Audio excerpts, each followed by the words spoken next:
Hi, I'm Andy Miller, and this video is about getting serious about serendipity. Serendipity is finding something by accident that you wouldn't have been able to discover if you'd tried. The Holy Spirit is exceptional at this. We call them God appointments, God connections.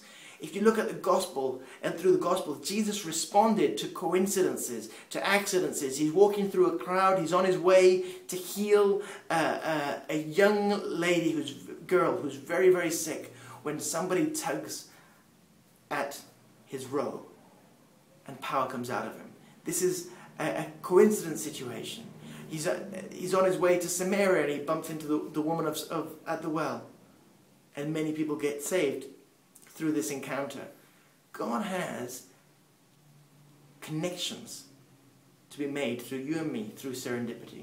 If we get serious about remembering those people who are facing persecution and are in prison for God, those people who practice the rhetoric of reconciliation, who live a politics of sacrifice lifestyle, who apply the gospel to their lives.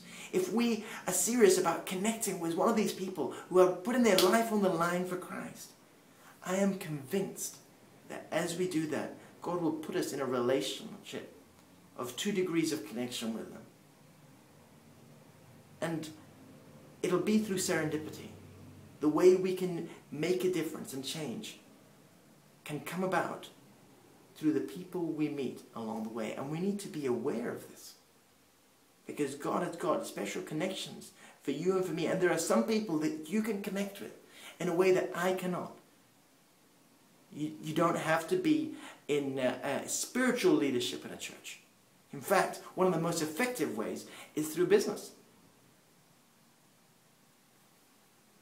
If we have relationship in business with the countries where Christians face persecution, then we have a passage into the nation, into blessing the nation. And everybody expects us to be Christians. And you never know who you are connecting to along the way, and what seeds of thoughts you can sow into people's lives that can bring transformation. But the initial phase, the initial point, is to actually be serious about serendipity. Be on the lookout. God, who do you want me to meet? God, I want to remember Christians facing persecution and those in prison for you. Because you command me to do that in Hebrews 13:3. God, Holy Spirit, can you engineer things that I could connect with the right people? And you will be amazed how God can use your strength to strengthen the people who need you most in countries where Christians face persecution.